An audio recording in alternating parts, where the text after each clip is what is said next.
Le temps des cartes qui nous permet aujourd'hui de vous emmener au Proche-Orient, dans cette zone-là. Proche-Orient et un petit peu plus au sud également. Regardez, on va aller dans cette zone-là. Pourquoi? Eh bien parce que un drone a frappé, figurez-vous, un navire commercial dans l'océan Indien et provoqué des dommages sur ce navire. On parle d'un incendie qui s'est déclaré et qui a ensuite été éteint sans faire de blessés. Ça s'est passé ici, au large de cette ville de Veraval en Inde, ville portuaire. Alors ce qui s'est passé, c'est qu'en fait les Américains aujourd'hui accusent l'Iran d'être derrière cette attaque de drone. Pourquoi? Alors on va poser justement la question à Aurélien Duchesne qui est avec nous à distance. Merci d'être avec nous ce matin Aurélien. Je sais d'ailleurs que vous allez vous aussi passer un repas de Noël dans quelques minutes, donc vous avez pris le temps d'être avec nous. On vous en remercie. Cette attaque, elle a eu lieu au large des côtes indiennes, à 400 km, si je ne m'abuse, au sud-ouest de cette ville. C'est très loin du Yémen, c'est très loin de l'Iran. Pourquoi est-ce qu'on a attaqué un navire dans cette zone-là exactement? Cela s'inscrit dans la stratégie de nuisance qui est celle des Houthis. Je dis bien stratégie de nuisance car certes, les Houthis et pas non plus leurs parrains iraniens ne sont en capacité ni d'une part de bloquer totalement le trafic commercial entre l'Europe notamment et la zone dite Indo-Pacifique. On rappelle que ce canal de Suez qui est au cœur de l'actualité, c'est près des 2/3 des importations en volume qui transitent vers l'Europe. Sauf que les Houthis, qui jusqu'ici concentraient leurs attaques en mer Rouge, comme un goulot d'étranglement, notamment via le détroit qu'on voit sur cette carte, le détroit de Bab el-Mandeb, entre la Corne de l'Afrique et la péninsule arabique, aujourd'hui, dans cette zone, vous avez une concentration de navires occidentaux, y compris un navire français, la frégate Languedoc, qui, entre guillemets, non seulement dissuade les attaques des Houthis, mais aussi réduit leur ampleur. Le fait pour les Houthis de frapper aussi loin, apparemment, l'attaque serait partie même du territoire iranien, selon les Américains en tout cas. Ça permet d'une part de contourner la stratégie qui est mise en place par les Occidentaux, une stratégie d'interdiction de zones et de dissuasion avec un déploiement naval, et ça permet aussi de montrer qu'ils n'ont pas juste une capacité de nuisance sur leur seul territoire, leur sanctuaire, comme on dit au Yémen, et de faire ce qu'on appellerait, nous, dans notre propre jargon, une projection de puissance jusqu'à 200 miles nautiques, c'est-à-dire, comme vous l'avez dit, 400 km du territoire indien. Alors, ces fameux outils, ils agissent, on l'a dit, jusque dans l'océan Indien, mais aussi et surtout dans cette zone-là, ce qui est en fait à l'entrée de la mer Rouge. Pourquoi? Eh bien parce qu'il y a notamment ici ce fameux détroit, le fameux Bab el-Mandeb. Alors, il est intéressant parce que vous le voyez bien ici sur une carte vue depuis un satellite. C'est vraiment un passage extrêmement étroit, donc qui est essentiel au commerce parce que, évidemment, il mène dans la mer Rouge, tout au fond ici, au fameux canal de Suez qui lui est un passage encore plus étroit et qui, encore une fois, Aurélien Duchesne, brasse des milliards de dollars de marchandises en vérité. Oui, comme dit précédemment, le canal de Suez, c'est pas là que transitent à peu près les 2/3 des importations en volume, c'est-à-dire le total des marchandises vers l'Union européenne. C'est à peu près 15% du total du commerce mondial. Et c'est surtout notre seul point de passage stratégique, à nous, Européens, vers cette zone dite Indo-Pacifique pour des denrées telles que des produits fabriqués en Chine ou, par exemple, des minerais qui viennent d'Australie ou encore, évidemment, le pétrole du Moyen-Orient, ce qui rend ce canal de Suez d'autant plus stratégique. Alors, si on essaye de se focaliser un petit peu justement sur le Yémen, donc dans ce pays-là, stratégique par sa condition géographique, alors on voit bien que la partie contrôlée par les Houthis, elle est assez large et surtout elle est dans la zone qui contrôle la capitale. Comment est-ce qu'on en est arrivé là aujourd'hui, Aurélien Duchesne, et comment est-ce qu'on est arrivé à avoir une telle mainmise sur le pays finalement de la part des Houthis? Oui, c'est vrai que la question se pose au regard de la puissance de base, j'ai envie de dire, des Houthis, qui sont plutôt une fédération de groupes tribaux, un groupe armé. Ils ont deux avantages, les Houthis. C'est qu'au Yémen, qui est un territoire qui fait presque la superficie quand même de la France métropolitaine, les Houthis s'appuient d'une part sur à peu près 1/3 de la population qui est du même groupe confessionnel qu'eux, les Haïdites. Je n'entre pas dans le détail, mais c'est une obédience chiite. Le chiisme, cette branche de l'islam qui est celle de l'Iran, là où l'Arabie saoudite, chef de la coalition contre les Houthis, est évidemment sunnite. Donc, le premier avantage des Houthis, c'est de s'appuyer sur une base à la fois territoriale et aussi de population. Et le deuxième avantage des Houthis est que non seulement, ça fait depuis à peu près 2004 qu'ils sont vraiment en lutte armée, ils ont de l'expérience, du savoir-faire, etc. Et surtout, ils ont à la fois d'une part une combativité, une raison de se battre, face à un gouvernement yéménite qui est, lui, un État failli et qui ne tient vraiment que grâce à des soutiens extérieurs, ce qui légitime les Houthis comme un mouvement de résistance et qui lui donne aussi l'appui d'une partie de la population. Et les Houthis, bien sûr, au même titre que le Hamas, plutôt le Hezbollah, est parrainé par l'Iran. Et c'est l'Iran qui a permis aux Houthis, depuis 2014, depuis le vrai déclenchement de la guerre civile actuelle, de monter en puissance, notamment au plan technologique, ce qui a donné la victoire aux Houthis, ce qui leur a permis aussi de faire les frappes que l'on voit en ce moment contre des navires de commerce. C'est d'une part des drones et d'autre part des roquettes, des missiles précis et de longue portée fournis par l'Iran. Aurélien Duchesne, quand même, il y a une question qui est intéressante, c'est que ces fameux Houthis, ils disent qu'ils ne lâcheront rien tant que des médicaments et des vivres n'entreront pas en masse dans la bande de Gaza. Mais il y a deux pays qu'on n'entend pas, c'est l'Égypte, évidemment, et l'Arabie Saoudite. Pourquoi est-ce qu'ils restent aussi discrets sur la question ? Alors, l'Arabie Saoudite, d'une part, était jusqu'en 2019 vraiment le fer de lance de la coalition contre les Houthis, notamment avec le financement et avec aussi des frappes massives qui ont causé de nombreuses victimes civiles contre les Houthis. Mais depuis 2019, l'Arabie Saoudite est confrontée à une sorte, comment dire, de fracture au sein de la coalition à laquelle participaient par exemple les Émirats arabes unis. Et l'Arabie Saoudite cherche un peu à normaliser ses relations avec les Houthis. Pourquoi ?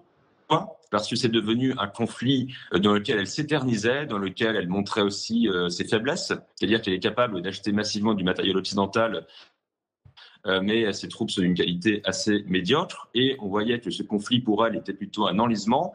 Et depuis environ avril 2022, depuis un cessez-le-feu qui avait été négocié sous l'égide de l'ONU, le conflit au Yémen contre l'Arabie Saoudite avait vraiment baissé en intensité. Donc l'Arabie Saoudite n'a pas intérêt à réenvenimer les choses. Ensuite, l'Égypte. L'Égypte est la principale victime aujourd'hui de ces attaques des Houthis contre les navires, parce qu'on rappelle que le canal de Suez, pour l'Égypte, c'est sa deuxième source de revenus après le tourisme et c'est sa plus grosse activité économique après le tourisme. Mais ce que craint l'Égypte qui cherche à tout prix, on le sait, à se distancier du conflit israélo-palestinien, à ne pas y être impliqué, l'Égypte ne veut pas être impliquée soit davantage dans ce conflit, soit risquer un conflit ouvert contre les Houthis, parce que les Houthis ont un gros pouvoir de nuisance contre tout le littoral de la mer Rouge, de l'Égypte, donc contre le Yémen. Justement, on dit toujours que les Houthis sont extrêmement contrôlés par l'Iran, qu'ils sont même téléguidés. Regardez ce que dit justement l'Iran. L'Iran dit, avec la poursuite des crimes, l'Amérique et les alliés doivent s'attendre à la naissance de nouveaux pouvoirs de résistance et à la fermeture d'autres voies navigables. L'Iran qui ajoute également qu'il devrait bientôt s'attendre à la fermeture de la mer Méditerranée, carrément, du détroit de Gibraltar et d'autres voies navigables. Est-ce que ça veut dire, Aurélien Duchesne, que d'autres pays vont s'impliquer dans le conflit, justement pour faire en sorte que le commerce, la Méditerranée, soit totalement verrouillé ? Alors, il y a une implication aujourd'hui des puissances occidentales. Ça a commencé par nous, Français, lorsque la frégate Languedoc avait répondu à des attaques directes contre le territoire israélien ou contre elle. Elle avait riposté avec des missiles Aster. Les États-Unis, eux, ont pris la tête d'une opération dite Gardien de la prospérité, en anglais, qui rassemble une dizaine de pays, dont le Royaume-Uni, qui lui aussi dépêche des moyens navals dans la zone. Et vous avez de l'autre côté la France et l'Italie, qui, elles, agissent non pas en solo, mais veulent davantage agir dans un cadre européen pour sécuriser la zone. On ne peut pas parler de s'impliquer dans un conflit, parce qu'on est plutôt dans une zone grise, c'est-à-dire que les Houthis considèrent, par exemple, que la France est quelque part en guerre contre eux du fait de nos liens de défense avec l'Arabie Saoudite ou les Émirats arabes unis. Nous, on n'est pas en guerre contre une entité, on n'est pas en guerre contre les Houthis. Nous, on fait plutôt ce qui s'apparente à ce qu'on appelle simplement la liberté de circulation. On rappelle que 90% en volume des marchandises mondiales transitent par voie maritime, par des points comme le canal de Suez. Et pour nous, l'enjeu, c'est davantage tout simplement d'assurer la liberté de circulation, car j'en finis là, certes, ni les Houthis, ni leurs parrains iraniens ne sont en capacité de faire les menaces dont ils parlent, c'est-à-dire de bloquer le trafic. En revanche, ils sont capables de le perturber suffisamment pour qu'on ait, par exemple, une envolée des prix ou encore de très gros problèmes sécuritaires qui pourraient amener des compagnies, par exemple, de transport à choisir d'autres voies maritimes. Et dans le contexte qu'on sait, par exemple, de vouloir lutter contre l'inflation, ça peut carrément, évidemment, dégénérer au plan économique. Alors les Houthis intégralement contrôlés par l'Iran, c'est évidemment l'accusation américaine récemment. Tout le monde le sait d'ailleurs depuis des années que c'est le financement en tout cas des Houthis qui provient de l'Iran. Mais l'Iran, elle, se défend de téléguider les attaques. Écoutez. Si notre soutien à la Palestine est clair, les actions entreprises par d'autres ne doivent pas être imputées au groupe mandataire de l'Iran. Nous n'avons aucun groupe mandataire dans la région. Aurélien Duchesne, effectivement, l'Iran s'en défend, pourtant les preuves sont là, tout nous pousse à dire qu'effectivement l'Iran est derrière tout ça. Est-ce qu'il y a quand même un degré, j'allais dire, d'autonomie de la part des Houthis ou pas du tout? Alors, ils ont leur degré d'autonomie qui tient à deux choses. D'une part, on l'a dit, le fait qu'ils se battent depuis 2004, c'est-à-dire qu'avant, c'était un groupe qui était un groupe, on va dire, pacifique, mais jusqu'à 2014, jusqu'au déclenchement de la vraie guerre civile, avec l'implication ensuite des Saoudiens, ils n'étaient que soutenus ou alors à bout de bras par l'Iran. Donc, jusqu'alors, ils avaient une existence propre et leur autonomie, elle se basait sur leur assise territoriale et le soutien d'une partie de la population. En revanche, les Houthis ne sont d'une part pas capables de faire des opérations telles que celles qu'ils mènent aujourd'hui contre des navires. Ça, ils le doivent aux technologies, mais aussi aux renseignements fournis par l'Iran. Tout porte à croire que ce sont les Iraniens qui leur disent tel type de navire, par exemple, a un lien avec un armateur ou un commercial israélien, tel type de navire, par exemple, est sans défense, ou tel type de navire est un navire occidental. Ça, c'est le renseignement des Iraniens. Et deuxièmement, les Houthis n'auraient sans doute pas pu tenir, comme ils l'ont fait, contre la coalition menée par les Saoudiens. Mais aujourd'hui, on peut estimer que les Houthis ont eu suffisamment de soutien à la fois militaire et financier de la part de l'Iran pour pouvoir désormais être assez, on va dire, autonomes dans les attaques qu'ils mènent à la fois contre Israël, avec des missiles longue portée, et aussi dans leur capacité de nuisance contre nous. Merci beaucoup, Aurélien Duchesne, d'avoir été avec nous pour ce temps des cartes. Comme souvent, d'ailleurs, le dimanche, merci d'avoir pris quelques minutes avant votre repas de Noël. D'ailleurs, joyeux Noël à vous. Je vous libère, je sais que votre famille vous attend. On est également en plateau avec Elisabeth Shepard-Selam. Bonjour à vous. Bonjour. Vous êtes maîtresse de conférences et directrice du programme politique et relations internationales à l'Université de Tours, spécialisée en politique de défense et sécurité. Nous sommes également avec Renaud Girard. Bonjour à vous. Bonjour. Grand reporter, chroniqueur international pour Le Figaro et géopoliticien, également auteur, je le précise, de La guerre ratée d'Israël contre le Hezbollah. Ça tombe à pic. Également avec Claude Blanchemaison. Bonjour à vous. Ancienne ambassadeur de France. Quand même, la première question qu'on peut poser, Elisabeth Shepard-Selam, c'est l'Iran a quoi à gagner dans tout cela? C'est-à-dire qu'en fait, on dit toujours que l'Iran tire les ficelles de pas mal de groupes. C'est-à-dire, on l'a dit, le Hezbollah, on l'a dit également les Houthis. Mais qu'est-ce qu'il y gagne? C'est quoi son but final? Alors leur stratégie à travers ces proxys, c'est la déstabilisation, bien sûr, dans la région par rapport à d'autres entre guillemets ennemis traditionnels, notamment l'Arabie Saoudite, même si récemment ils se sont rapprochés, mais bien sûr par rapport à l'Occident. Pendant que les États-Unis ou la France ou les Occidentaux sont très inquiétés par la situation entre Israël et le Liban ou l'Israël et le Hamas, ils peuvent vraiment interrompre à la fois le commerce mondial, comme a dit Aurélien, mais aussi poser des soucis et profiter de la situation. Donc le but, c'est de l'affichage, c'est de se montrer comme une puissance pour dire, regardez, il faut maintenant coopérer avec nous, il faut nous parler, il faut nous considérer. Bien sûr, et c'est une stratégie qui est un outil dans leur politique étrangère. S'imposer comme la puissance de la région, c'est déjà un peu le cas, non? C'est déjà un peu le cas, mais très clairement, on sait très bien que par rapport aux Occidentaux, ils ne sont pas très bien vus, notamment des États-Unis. Et donc, ils se battent aussi, comme la Russie, avec les BRICS, pour être une puissance même mondiale. Renaud Girard, c'est diviser pour mieux régner. En fait, on sème le chaos autour de soi pour être sûr d'être l'élément stable du Proche-Orient. Alors, à court terme, nous n'avons pas de preuve que l'Iran est vraiment impliqué dans le déclenchement de ces opérations des Houthis. La même chose d'ailleurs pour le Hamas, c'est-à-dire qu'il y a eu un soutien ancien, régional au Hamas. Ne serait-ce que financier. Tout à fait, un soutien financier, d'équipements militaires, etc., et Houthis. Mais sur le Hamas, nous savons que Ismaël Haniyeh, le patron politique du Hamas, a été reçu par le guide de la révolution, le patron de l'Iran, et qui lui a demandé, alors quand est-ce que vous, c'était il y a 4 semaines, quand est-ce que vous entrez militairement pour nous aider?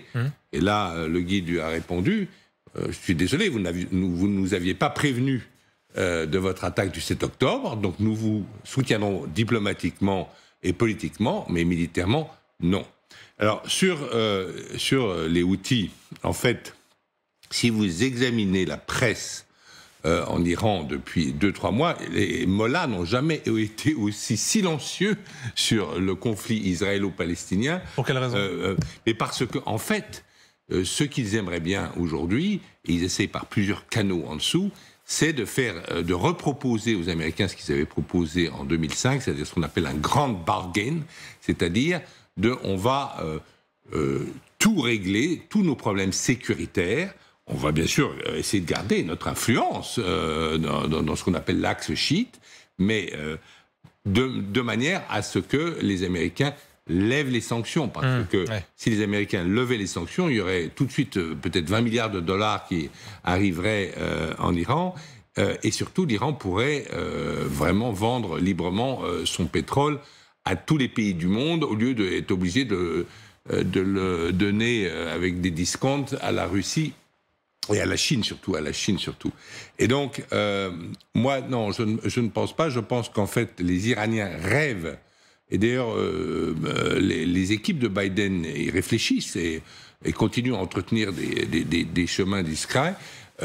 Et vous avez vu que sur un mouvement que l'Iran contrôle beaucoup mieux qu'il ne contrôle le Hamas ou les Houthis, parce que les Houthis, c'est des chiites, mais c'est des chiites, je ne vais pas entrer dans la technique, c'est des septimains. Ils respectent 7 imams, alors que les autres sont des duodécimains, ils respectent 12 imams. Donc ce n'est pas tout à fait la même religion. D'accord. Mais en revanche, le Hezbollah, qui lui a été fondé par l'Iran, est beaucoup plus proche, n'est-ce pas, de l'Iran. Ben, vous avez vu que le Hezbollah est incroyablement tranquille à la frontière d'Israël. Et on va en reparler tout à l'heure. Moi, je ne pense pas, personnellement, alors on verra si, mais je ne pense pas du tout que, par exemple, que l'Iran puisse être directement impliqué dans cette attaque d'un bateau au large des côtes indiennes. Je ne crois pas une seconde. La question du Liban, on en parlera dans un instant. On sera notamment en direct avec Jad Zab, qui est essayiste franco-libanais et qui a l'habitude de suivre cette situation. D'abord, Claude Blanche-Maison, sur l'Iran, quand même, dernière question là-dessus.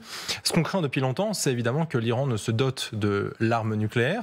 On a vu qu'il y avait toujours des traces d'uranium hautement enrichi, trouvées ça et là dans des laboratoires. On en est où de cette question? On sait si ça avance ou si on a vraiment des raisons d'être inquiet ou si pour l'instant tout va bien? Parce que c'est pareil, on parlait de sanctions tout à l'heure. Lever des sanctions, ça permettrait encore une fois de faciliter la réalisation d'une arme nucléaire. Je crois que tout ça rentre dans le grand bargaining dont parlait Renaud Girard à l'instant. Moi, je partage son analyse sur ce sujet. Mais c'est d'ailleurs la raison pour laquelle le ministre iranien des Affaires étrangères met beaucoup d'empressement à dire c'est pas nous, on n'y est pour rien. Ce que font les Houthis, c'est pas nous. Il avait dit avant, ce que fait le Hezbollah, c'est pas nous. Sauf que quand même, je suis pas sûr que le Houthi de base soit capable de fabriquer des missiles ou même des drones. Et je ne suis pas sûr non plus que le Houthi de base ait l'information satellitaire nécessaire pour frapper des bateaux. Donc il y a quand même un soupçon qui existe chez les Américains et chez les Occidentaux, un soupçon assez lourd que l'Iran, d'abord, a fourni des armes aux Houthis, ça c'est sûr, des drones et des missiles, et c'est avec ces drones et ces missiles que les Houthis frappent, même si la décision ne vient pas de Téhéran. Mais c'est aussi possible que certains services iraniens passent des informations sur la géolocalisation des bateaux qui sont frappés. Parce qu'ils sont frappés quand même avec une certaine précision. Ouais. Donc, et qui a l'information, c'est pas les Houthis, c'est les Iraniens. Donc en effet, les Iraniens se cachent un petit peu derrière une feuille de vigne pour dire c'est pas nous, on n'y est pour rien. Le doute est important. Et dans la grande négociation qu'ils ont avec les Américains, on ne sait pas très bien comment elle évoluera, il y a quand même aussi un argument américain, c'est que la flotte américaine est toute proche, 2 porte-avions et les navires d'accompagnement, frégates et sous-marins sont là, avec une force de frappe très très importante. Donc je pense que, bien qu'on soit la veille de Noël, la messe n'est pas encore dite et que je ne sais pas très bien de quel côté penchera la balance. En effet, il y a une négociation possible, mais il y a aussi un conflit possible et une extension du conflit.